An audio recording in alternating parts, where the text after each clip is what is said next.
जय हिंद। सभी साथियों को मेरा प्यार भरा नमस्कार। कैसे हो सभी? उम्मीद करूंगा सभी स्वस्थ होंगे, मस्त होंगे और पढ़ाई को निरंतर जारी रख रहे होंगे। बिल्कुल, युद्ध का आगाज हो चुका है, सारे मैदान सज चुके हैं। बस जो तैयारी चाहिए वो आपकी है, आपका इंतज़ार रहेगा। तो सभी साथियों को बता दूं कि ग्राम सेवक की जो भर्ती है, जिसे का नाम ग्राम विकास अधिकारी कर दिया है, उसमें निर्धनता व बेरोजगारी, सूखा व अकाल, ये जो दो टॉपिक और तीसरा एक मरुस्थलीकरण, 5 टॉपिक हैं। ये पांचों के पांचों टॉपिक का आज मैं आपको विस्तारित अध्ययन बता दूंगा। इसको पढ़ लेना। जहां तक मेरा मानना है, पिछली बार भी यहीं से आया था और हो सकता है अब की बार भी लगभग पेपर यहीं से आ जाए। इन टॉपिकों में से कौन कौन से टॉपिक पढ़ेंगे आज हम? सूखा, अकाल, मरुस्थलीकरण, बेरोजगारी, निर्धनता, और ये सारे जो टॉपिक हैं वो हम क्लियर कर लेंगे बिल्कुल। तो देखते रहिएगा साथी। दरिद्रता भी इसके अंदर ही आ जाएगा। आप टेंशन वो जो अलग से मेंशन किया ना, वो यहाँ कर लेंगे क्लियर, नो टेंशन। तो ठीक है, अब देखिएगा, मेरी बात सुनिए ध्यान से। हम जो टॉपिक करने वाले हैं उसका नाम है निर्धनता व बेरोजगारी। सबसे पहले मैं आपको बताऊं निर्धनता क्या होती है। पहले तो आपके पास एक शब्द आएगा कार्यकारी जनसंख्या। ये क्या है? 15 से 64 वर्ष की आयु का वह स्वस्थ व्यक्ति जो कार्य करने की योग्यता व क्षमता रखता हो, वो कहता है, वो आता है कार्यकारी जनसंख्या में। अब एक आपने नाम सुना होगा, श्रम बल। श्रम बल क्या होता है? श्रम बल से तात्पर्य ये है दोस्तों कि 15 से 64 वर्ष की आयु का वह स्वस्थ व्यक्ति जो कार्य करने की योग्यता व क्षमता व इच्छा सभी रखता हो, वो जो है वो श्रम बल के अंदर माना जाएगा। कार्यबल, 15 से 64 वर्ष की आयु का वह स्वस्थ व्यक्ति जो कार्य करने की क्षमता है, योग्यता, ताकत रखता हो, लेकिन उस व्यक्ति को न्यूनतम वेतन पर भी रोजगार प्राप्त नहीं है। वो किसके अंदर आएगा दोस्तों? वो आएगा कार्य बल के अंदर। इसके बाद हम बात करें जो बेरोजगारी है, उसके उत्तरदायी 2 कारण माने जाते हैं कि किस कारण से बेरोजगारी ज़्यादा बढ़ती है। जो पहला कारण है वो है जनसंख्या वृद्धि। कौन सा कारण है? जनसंख्या वृद्धि। जैसे जनसंख्या वृद्धि ज़्यादा होगी तो सिस्टमेटिक तरीके से एक जो स्ट्रक्चर है वो बन नहीं पाएगा और इस तरह से बेरोजगार लोग ज़्यादा होंगे। दूसरी बात करें तो है आर्थिक विकास में धीमी गति। क्योंकि अगर आर्थिक विकास नहीं करेगा समाज, या किसी शहर में हम रह रहे हैं वो आर्थिक विकास नहीं करेगा, तो उसके कारण भी बेरोजगारी का कारण देखने को मिल सकता है। तो ये 2 उत्तरदायी कारण माने जाते हैं। 2011 की जनगणना के अनुसार ही हम पढ़ेंगे, क्योंकि 21 वाली जनगणना हुई नहीं है। कुछ नवीनतम आंकड़े भी लेके चलेंगे, साथ साथ आप बने रहिएगा अंत तक। और जो चैनल पे नए हैं वो सब्सक्राइब कर लीजिएगा। और इसकी जो PDF है वो आपको मैं टेलीग्राम चैनल, नीचे डिस्क्रिप्शन में लिंक दिया हुआ है, बाकी आप सर्च कर लेना GK बाय अजय सर के नाम से, वो आपको वहाँ पर मिल जाएगी। ओके साथियों, इसके बाद देखिए, अगर हम बात करें 2011 की जनगणना के अनुसार राजस्थान की 43.60% जो जनसंख्या है वो किसी ना किसी आर्थिक गतिविधि में लगी है, जबकि 56.40 ऐसा है जिनका कुछ भी कार्य नहीं करते, यानी कोई भी कार्य नहीं करते, वो 56 से 40% है। तो ये बात याद रखना। राजस्थान में काम करने वाले प्रतिशत में अग्रणी जिले कौन कौन से? तो एक का नाम आता है प्रतापगढ़, जिसमें 55% जो जनसंख्या वो पूरी कार्यरत है, और दूसरा जो जिला है वो है चित्तौड़गढ़। राजस्थान में काम करने वाले जो प्रतिशत की दृष्टि से, ये प्रतिशत की दृष्टि से याद रखना। पिछड़े जिले कौन कौन से हैं? तो उसमें पहला नाम जयपुर का आता है और दूसरा नाम आता है सीकर का। जयपुर 37.22 है और ये सीकर 37.09 है। अगर हम बात करें राष्ट्रीय स्तर की, अगर हम मेरे साथियों बात की जाए, तो राष्ट्रीय स्तर में जनगणना के अनुसार कुल जनसंख्या में काम करने वाले जो हैं वो है 39.80%, जिसमें अग्रणी जिले होंगे हिमाचल प्रदेश और दूसरा है सिक्किम। पिछड़े होगा एक तो उत्तर प्रदेश, और इसके बाद दूसरा कौन सा है? बिहार। कौन सा है? बिहार। भारत में कार्यशील जनसंख्या वाले जो राज्य हैं राजस्थान में, और राजस्थान जो है वो भारत के राज्यों में 11वें नंबर पे आता है, 11वें पायदान पे आता है। यानी आप बात समझे इसको, क्या कहना चाह रहा है? ये कहना चाह रहा है कि भारत में जितने भी कार्यशील जनसंख्या है उसमें से राजस्थान कौन सा स्थान रखता है? राजस्थान जो है वो 11वां स्थान रखता है। 2017 के अनुसार अगर हम बात करें, 2017-18 के अनुसार उस समय 6.1% जनसंख्या ऐसी थी जो कार्यशील थी। 2018-19 में 5.8%, और 2019-20 में जमा आलसी हो गया है 4.8%।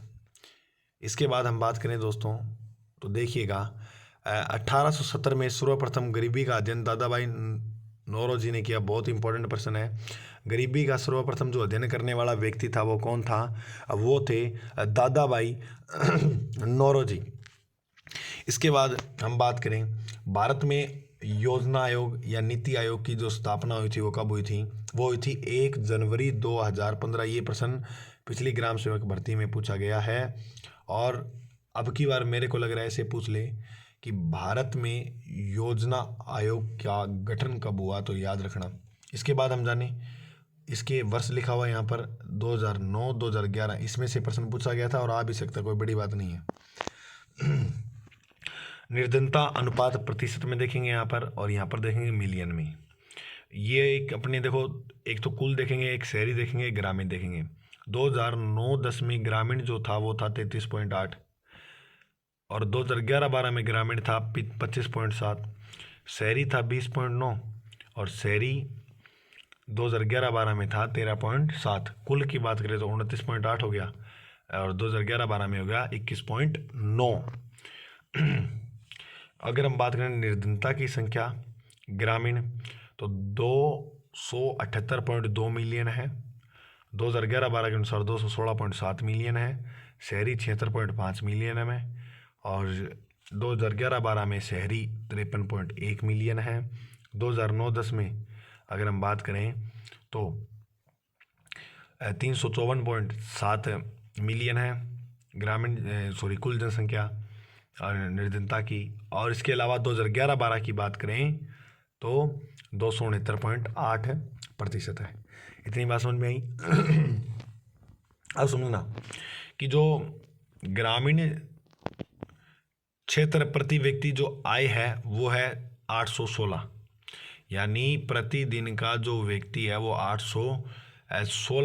27.2 रुपये खर्च करता है।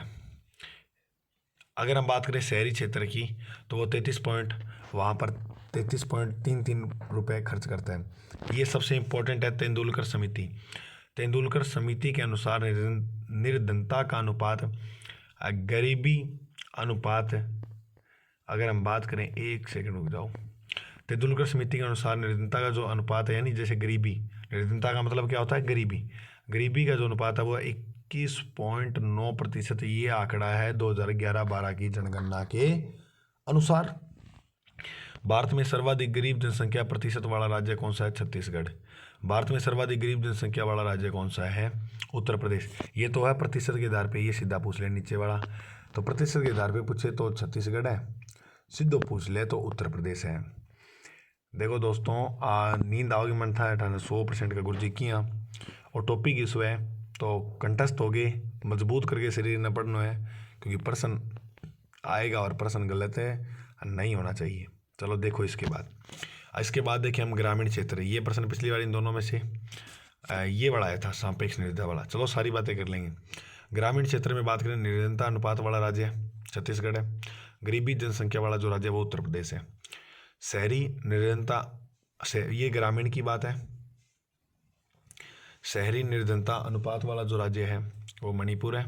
गरीब जनसंख्या वाला जो राज्य है वो है उत्तर प्रदेश। निरपेक्ष निर्धनता किसे कहते हैं?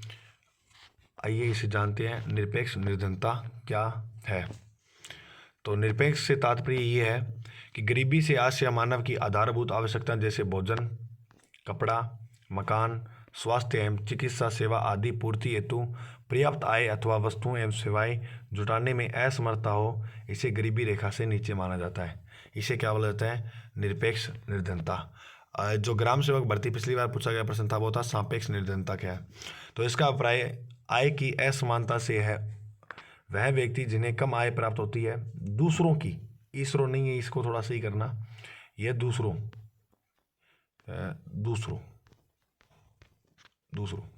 तो दूसरों की तुलना में सापेक्ष निर्धन माने जाते हैं, उन्हें कहते हैं सापेक्ष निर्धनता। निर्धनता अनुपात क्या है? गरीबी रेखा से नीचे जीवन यापन करने वाले लोगों की संख्या का उस क्षेत्र की कुल जनसंख्या से अनुपात है इसे हेड काउंट रेशो भी कहते हैं, यानी निर्धनता अनुपात भी कहा जाता है। इसके बाद हम बात करें तो सुनो ध्यान से मेरी बात।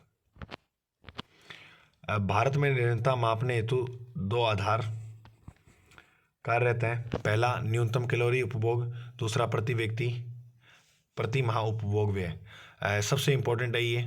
डॉक्टर श्री रंगराजन समिति के गरीबी के अनुमान 2012 में इसको गठित किया गया था। इसके अनुसार देखो क्या क्या अनुमान लगाए हैं। इसने बताया क्या बताया कि 29.5% जो जनसंख्या है वो गरीबी अनुपात में है। इसकी जो रिपोर्ट है और जून 2014 में सौंपी थी। ग्रामीण क्षेत्र प्रति व्यक्ति प्रतिदिन 2155 कैलोरी यूज करता है। शहरी क्षेत्र प्रति व्यक्ति 2090 कैलोरी। इसके अनुसार सर्वाधिक गरीब जो है, इस समिति के अनुसार सर्वाधिक जो गरीब है वो कहाँ पर है? अब मिजोरम में। कहाँ पर है दोस्तों? मिजोरम में। अब देखो डॉक्टर रंगराजन समिति के अनुसार गरीबी सर्वाधिक तो मिजोरम में है। बिल्कुल है गुरुजी, अभी बताया आपने, चलो ठीक है, केवल ग्रामीण के अंदर। और सर्वाधिक गरीब दिल्ली के केंद्र शासित प्रदेश में पूछे तो कहाँ आएगा? दिल्ली में, केवल ग्रामीण में। शहरी की बात करें तो सर्वाधिक फिर वही आ जाएगा, सर्वाधिक गरीबी कहाँ है? मिजोरम में। अगर हम बात करें सर्वाधिक गरीबी केंद्र शासित प्रदेश में, तो यहाँ पर याद रखना है अंडमान निकोबार आ जाएगा शहरी में, जबकि ग्रामीण में दिल्ली आएगा। अब बात करें इधर ग्रामीण सर्वाधिक निर्धनता अनुपात वाला राज्य छत्तीसगढ़ है, और सर्वाधिक निर्धनता अनुपात वाला सीधा राज्य है वो मणिपुर है। ये प्रतिशत में है, सॉरी ये ग्रामीण में है और ये शहरी में है।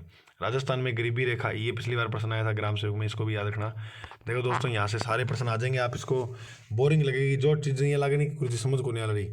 मान लियो कि बिन्नू प्रश्न पक्को कन्फर्म आओगे ना, कठोर होके मजबूत होके जटिल होके ना, पढ़ लियो एक बार, क्योंकि प्रश्न फिक्स है कि आ जाएगा। अब बात करें रंगराज समूह द्वारा 2011-12 में इसने आंकड़ा क्या बताया ग्रामीण और शहरी जनसंख्या का, वो सुनिएगा। ये दोनों ये चारों यहाँ तक याद करने इंपॉर्टेंट है। 2009 से 10 इसने बताया कि 31.9% जो है वो ग्रामीण जनसंख्या है। जो रंगराज समिति ने बताया गरीबी जनसंख्या जो है वो 31.9 है, और शहरी कितनी है? 38.5। 2011-12 में कहता है 21.9 है और इधर 22.5 है। तेंदुलकर फार्मूले से अगर हम बात करें, दोनों के दोनों नाम याद रखने हैं। पूछ लेगा किसके द्वारा क्या बताया गया, तो ये याद रखना। तेंदुलकर बोलता है 2009-10 में कि ग्रामीण जो है वो 26.4 है और 11-12 में 16.1 है। ठीक है, बढ़ावा देखने को मिला है, कोई बड़ी बात नहीं है। 9-10 में 19.9 शहरी है और 2011-12 में 10.7 क्या है? शहरी। NSSO ये क्या गुरुजी? बेरोजगारी के जो आंकड़े एकत्रित करता है वो NSSO के द्वारा किए जाते हैं। चक्रीय बेरोजगारी किसे कहा जाता है? तो मंदी के दिनों में प्रभावी मांग में कमी हो जाने के कारण जो बेरोजगारी फैलती है उसे कहते हैं चक्रीय बेरोजगारी। एक बार विश्व में वो दौर था 1929 से लेकर 1935 तक, जहाँ पर महान मंदी आई थी। संरचनात्मक बेरोजगारी क्या है? ये वो है जो अर्थव्यवस्था के ढांचे के पिछड़ेपन, समिति पूंजी आदि के कारण उत्पन्न बेरोजगारी जो है वो संरचनात्मक बेरोजगारी है। गरीबी हटाओ का जो नारा दिया था वो किसने दिया था? तत्कालिक प्रधानमंत्री थी जिनका नाम था इंदिरा गांधी। और इंदिरा गांधी की जो मृत्यु है वो हुई थी 1984 में, और इसी के नाम पे आपने नहर परियोजना पढ़ी होगी, इंदिरा गांधी नहर परियोजना। तो इंदिरा गांधी नहर परियोजना का जो नाम रखा गया अब वो कब रखा? 1984 में। अब बात करें अपने इसी के साथ साथियों की 5वीं पंचवर्षीय योजना जो थी उसमें ये नारा दिया गया था। और एक सबसे इम्पोर्टेंट बात ये याद रखना, 1977 में 77-78 में अंत्योदय योजना प्रारंभ की गई थी। बस इतना ही टॉपिक था। इसके आप एक बार मैं इसकी PDF भी डाल दूंगा, लो स्क्रीनशॉट भी ले लो आप, इतना ले ही रखो, ये लो, रोक के आराम से ले लेना। और इसकी PDF मैं टेलीग्राम पे डाल दूंगा, टेलीग्राम पे आप ज़रूर देख लेना। अब हम पढ़ेंगे सूखा, अकाल व मरुस्थलीकरण। ये भी बिल्कुल सिंपल है। चलो देखो, सूखा, अकाल व मरुस्थलीकरण की हम बात करें तो राज्य का अधिकांश भाग जो है वो रेगिस्तान व कम वर्षा वाला है, क्योंकि मरुस्थल आपने देखा होगा राजस्थान के लगभग 61% भूभाग पर फैला हुआ है, तो बहुत है। राजस्थान को 100% क्षेत्रफल है, जो 61% भूभाग पर तो अपने मरुस्थल ही है। तो आखिर की इस कारण मानसून सबसे अंत में आता है और सबसे पहले चला जाता है राजस्थान के अंदर। जो पहला आना है वो तो बाद में आना रहा, पहला आ जाए। चलो कोई बात नहीं, राजस्थान है की भी उसके। राज्य के अकाल के कारण देखो क्या है, तो इसके प्रमुख कारण जो है वो है वर्षा की अनिश्चितता व अपर्याप्तता, ये सबसे प्रमुख कारण माना जाता है। बाकी प्राकृतिक कारण में आपको जलवायु कारण भी, क्योंकि हर बार जलवायु जो है वो बदलती रहती है, एक साथ जलवायु सेम नहीं रहती। उच्च तापमान, यानी जैसे गर्म स्थान, अपने मरुस्थल में गर्म स्थान हुआ तो उच्च तापमान भी प्रभावित करता है, प्राकृतिक कारण है एक। वनों का अभाव, अगर वन कम होंगे तो भी मरुस्थलीकरण, सूखा पड़ जाएगा, अकाल हो जाएगा और मरुस्थलीकरण का प्रसार भी होगा। नित्यवाही नदियों का अभाव, यानी जो वर्षा वाली नदी है, जो वर्षा के भाव से आती है, अब वो अगर ना आए तो भी वनों का अभाव ही रहेगा। और वर्षा की अपर्याप्तता व अनियमितता, अनुपजाऊ मिट्टी का ज़्यादा फैलना। मानवीय कारण देखो कौन कौन से हैं, तो मानवीय कारण में हम बात करें तो वनों की अनियमितता व कटाई, अतार्किक कटाई, भूजल का अंधाधुंध विदोहन, अनियंत्रण एवं अति पशुचारण और पारिस्थितिकी का असंतुलन। इसका मतलब ये है कि अब देखो अपने गांव में सीधे डांगर चरा दे और तो वो बन जी का और डंका भी खा जाए, तो भी करके सूखा अकाल देखना पड़ सके। तो आर्थिक कारण में बात करा तो परंपरागत तौर पर कृषि आधारित कमजोर अर्थव्यवस्था, पशुपालन की पिछड़ी दशा, परंपरागत कुटीर उद्योग व ग्रामीण उद्योग का ह्रास यानी कम, सिंचाई के साधनों का अभाव, अनुत्पादन, जनसंख्या का बढ़ता बहुत। इसे बस एक बार सुन लो आप, एग्जाम में यहाँ से नहीं पूछा जाएगा प्रश्न, बस इसको सुन लो एक बार। वो थोड़े से जो है किसकी कब स्थापना हुई उनको थोड़ा सा ज़्यादा वेटेज में रखना, कौन सी समिति कहाँ गठन हुआ, किसने क्या आंकड़े दिए, वो थोड़ा याद रखना, ये बस एक बार पढ़ लो, ठीक है। राजनीतिक कारण में जल योजना का अपना लक्ष्य समय से पिछड़ना और प्रशासनिक स्थिरताएं एवं पर्याप्त भ्रष्टाचार। अब अगर हम बात करें राज्य ने अकाल से निपटने हेतु अनेक योजनाएं चलाई हैं, जिसके तहत हम पढ़ते हैं, वो सारी योजनाएं देख लेंगे, आपकी योजनाएं भी यहाँ क्लियर हो जाएंगी। जैसे योजना की बात करें तो आपदा प्रबंधन एवं सहायता विभाग की स्थापना की। आपदा प्रबंध अधिनियम 2005 जो है उसे लागू किया गया था 1 अगस्त 2007 के अंदर। कब लागू किया? 1 अगस्त 2007 में। अनुच्छेद इसका उल्लेख अनुच्छेद 23 में संविधान के धारा 14 के अंदर अनुपालना है, और इसके बताया जाएगा जो अध्यक्ष होंगे वो होंगे मुख्यमंत्री। राज्य आपदा प्रबंधन नीति की जो है वो कब लागू हुई दोस्तों? सबसे मोस्ट इम्पोर्टेंट मेरे को लग रहा है कि ये ग्राम सेवक में आपको दिख जाएगा प्रश्न, तो साथियों इसको देख लेना। राज्य आपदा प्रबंधन नीति की जो स्थापना है, जो लागू की गई थी, वो कब की गई? 25/10/2007 में। 1 जनवरी 2002 में समस्त जिलों में SDRF के तहत संचालित समस्त गतिविधियां एवं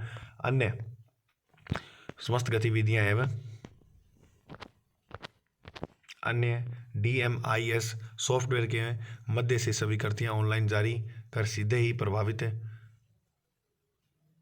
के खाते में राशि हस्तांतरित की जाएगी। राज्य में आकांक्षी बिजली, बाढ़ आदि प्राकृतिक आपदाओं में जलने, डूबने तथा मकान ढहने से मृतकों के परिजनों को SRDF नाम के अनुसार 4 लाख रुपए प्रति व्यक्ति सहायता प्रदान की जाएगी। दोस्तों SDRF का मतलब हिंदी के अंदर मतलब होता है राज्य आपदा राहत कोष।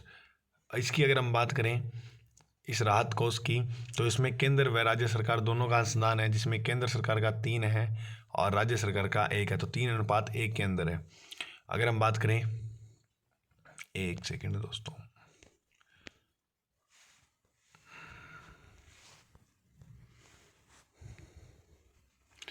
ये सबसे इम्पोर्टेंट बात है।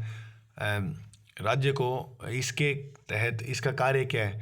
GOI-UMDP यानी डिस्टेंस रिस्क एजुकेशन, इसका कार्य क्या है? राज्य को सम्मिलित कराया, मतलब इसके अंदर राज्य को सम्मिलित करवाया जाएगा। 2009 में से 12 में क्रियान्वयन ने राज्य स्तर के साथ जोधपुर, जैसलमेर, अलवर को भी सम्मिलित किया है। फूड स्टैम्प योजना जो है वो जो राज्य में किसी भी व्यक्ति के भूख से न मरे, फूड स्टैम्प योजना जो है उसके अंदर एक लक्ष्य निर्धारण किया गया कि राज्य के अंदर कोई भी व्यक्ति अब भूख से न मरे। अब 8 देखता हुआ कहीं, ओके गुरु जी, और रात को टाइम है, क्योंकि सुबह वो टाइम हुआ 13:06 ही आवा मेरा फ़ोन में, और झूठ को न बोलूँ, सच्ची बात है। रात ने टाइम मिला, दिन में क्लास हुआ है भी करके रात ना पा करा ला रहे जो भी करा, ठीक है। तो देखो, तो थे ही ने पढ़नो और शेयर करियो, बढ़िया लगे तो ठीक है। प्रारंभ इसका जो है वो प्रारंभ कब हुआ, 15 अगस्त 2004 को। इसके तहत क्या किया गया कि 10 क्विंटल जो गेहूँ है वो पंचायत में रखा जाएगा। सूखा सुरक्षा कवच योजना जो है वो एग्रीकल्चर इंश्योरेंस कंपनी 06 इंडियन ने शुरू की। इसमें फसल का बीमा जो है वो किया जाएगा। इसमें देखते हैं अब मरुस्थलीकरण के अलावा जो प्रमुख अकाल पड़े थे उसके तहत क्या क्या हुआ था। तो अकाल के पहले तो प्रकार होते हैं, जैसे अन्न अकाल, अन्न अकाल के बाद आप पढ़ोगे तृण अकाल, जल अकाल, त्रिकाल, सारे पढ़ा हुआ। अन्न अकाल का मतलब अजान का अभाव हो, तृण काल का मतलब याद रखना घास व चारे का अभाव, जल कोई दिक्कत नहीं है, जल का अभाव। त्रिकाल बहुत इंपॉर्टेंट है, वर्षा की इतनी कमी हो कि अन्न जल चारे तीनों का अभाव हो जाए, उसे बोलते हैं त्रिकाल। त्रिकाल जो पढ़ा था वो पढ़ा था 1987 में, तो ये बात याद रखना। इसके बाद बात करें छप्पनिया काल। वाह भाई, छप्पनिया काल बीकानेर के अंदर पड़ा था विक्रम संवत 1956। विक्रम संवत का मतलब कोई भी चीज़ विक्रम संवत पूछी उसमें 57 ऐड कर दो। इसमें कमी क्या आई थी, अन्न जल व चारे की, यानी इसे त्रिकाल की श्रेणी में रखा गया है। इस समय एक राजा थे जिनका नाम था महाराजा गंगा सिंह बीकानेर के। उन्होंने एक गजनेर झील बनवाई। वो गजनेर जो झील बनवाई वो कहाँ बनवाई, बीकानेर के अंदर, जिससे अंग्रेज लोगों ने प्रसन्न होकर इसे केसर हिंद की उपाधि भी दी थी। सहसा अकाल, बदूसा अकाल, ये जो है देखो, सहसा अकाल पड़ा था 1899 1900 के अंदर। और हम बात करें पंचकाल तो सन 1812-13 में ये पड़ा था। चालीसा अकाल 1893 में पड़ा था। बृहद अकाल मैक्रो ड्रॉट जो है वो 2000 या 2001 के अंदर पड़ा था। इस बृहद अकाल के अंदर बताया जाता है कि इसमें धौलपुर को छोड़कर, किसको छोड़कर, धौलपुर को छोड़कर राज्य के समस्त जिले अकाल से प्रभावित रहे थे। 100 वर्षों के सबसे भीषण अकाल की चपेट में आ गया था राजस्थान, ठीक है। सूखे से निपटने दीर्घकालीन उपाय, विकास, रोजगार पर कर योजनाएं, केंद्र सरकार के क्षेत्रीय विकास कार्यक्रम चलाए गए हैं, जिसमें हम पढ़ते हैं सबसे पहला काजरी संस्थान। काजरी संस्थान की ने जोधपुर में, इसकी स्थापना 1959 में हुई थी। लेकिन प्राचीन इसका जो नाम था वो क्या था, प्राचीन जो नाम था वो था कृषि प्रवीणीय, ऐसा करके थोड़ा सा प्राचीन नाम वो कमेंट में डाल दूंगा, पिन कर दूंगा, थोड़ा सा भी याद नहीं आ रहा। तो इसका जो प्राचीन नाम था वो था कृषि प्रवीणीय, इस तरह से कोई नाम था, कोई बात नहीं है, डाल देंगे। जिसकी बताते हैं कि प्राचीन नाम था, कोई तो कहीं लिखा हुआ मिलता है 1951 में हुई थी, कहीं 52 मिलता है, तो समथिंग हुई थी। लोड ना लियो कोनिया पर्सन हो, सिद्धो इतो ही आवा लगभग। काजरी संस्थान जो है वो कहाँ है, तो जोधपुर में, याद रखना। क्षेत्र इसके अनुसंधान केंद्र कहाँ है, जैसलमेर है, बीकानेर है, पाली है, गुजरात में है। और गुजरात में एक स्थान पड़ा भुज नामक बिन है। सूखा संभावित क्षेत्र कार्यक्रम, ये पूछा गया प्रश्न है, DPAP ऐसे पूछेगा। इसकी शुरुआत कब हुई, इसकी शुरुआत 1973 में। क्रियान्वयन कब शुरू हुआ, 1974-75 में। इसका उद्देश्य क्या है गुरुजी, इसका उद्देश्य है सूखे संभाव्य वाले क्षेत्रों में भूमि, जल एवं अन्य प्राकृतिक संसाधनों का विकास करना। 1 अप्रैल 1995 में जल संबंध योजना प्रारंभ की गई और 2003 में हरियाली परियोजना शुरू की गई। वर्तमान में यह कार्यक्रम 16 राज्यों, 195 जिलों, 972 ब्लॉक में चल रहा है और राजस्थान के 11 जिलों में संचालित है। इस कार्यक्रम का जो बात करें, केंद्र का 75 अनुपात के अंदर हिस्सा और राजस्थान का 25, राज्यों का 25 है और केंद्र का 75 है। ये याद रखना, जितनी भी योजनाएं हैं शॉर्ट में जितना जैसे उसके जितना लिखा है उसको मैंने बहुत कम लिखा है, वैसे इसको छोड़ना नहीं है, लाइन स्किप नहीं करनी है एक भी।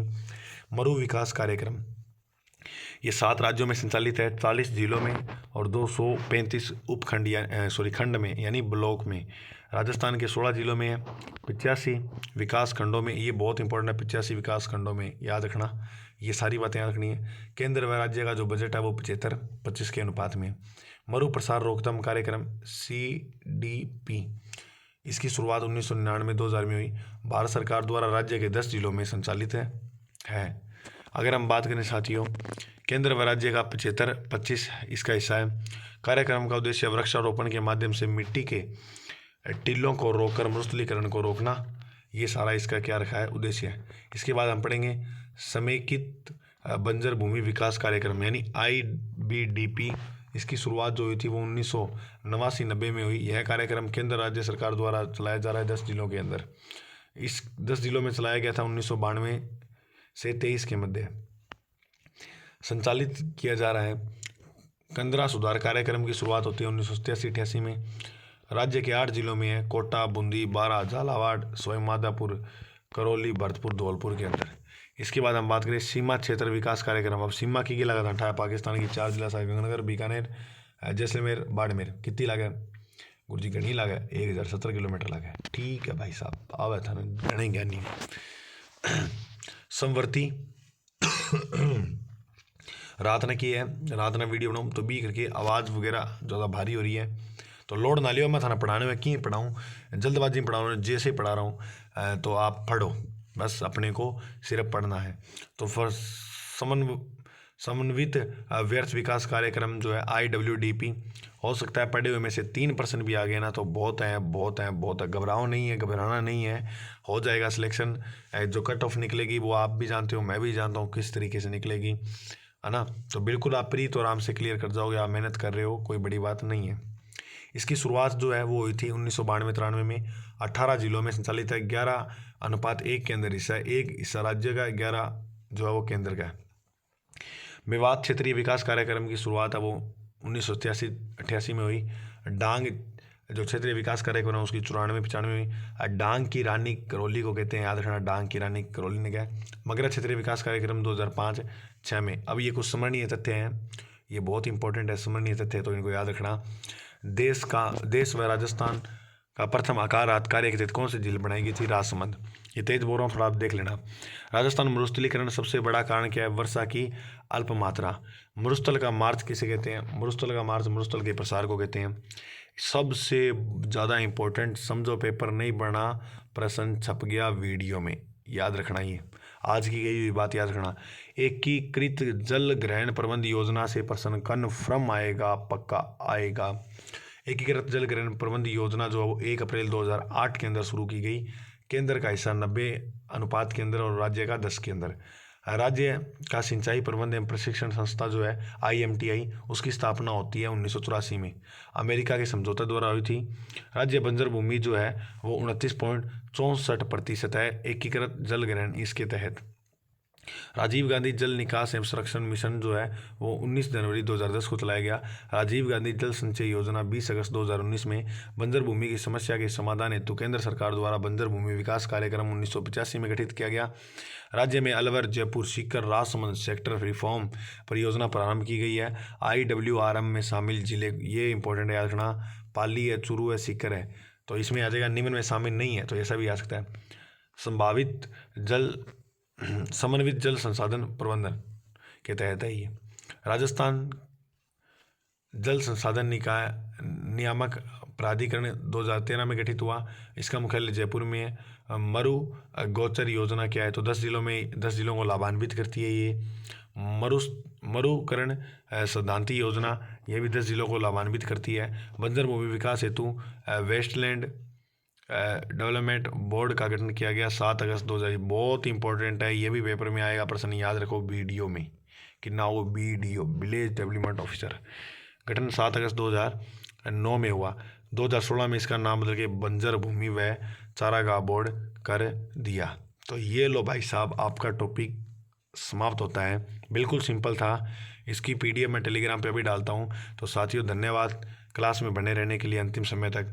चैनल पे नए और सब्सक्राइब कर लेना। शेयर स्टेटस इसका तो लगा ही देना, बाकी कौन था, क्योंकि मैं भलो हो जाओ और बहुत मुश्किल से आंकड़े जुटाए हैं, देख लेना आप कहीं भी क्लास लगा के, किसी भी किताब में बहुत मेहनत कर रही है इस टॉपिक पे। ओके, तो दोस्तों तब तक के लिए जय हिंद, बेस्ट ऑफ लक। आपका एग्ज़ाम बहुत बढ़िया होगा, नो टेंशन, घबराइएगा नहीं। मिलते हैं अगले भाग में।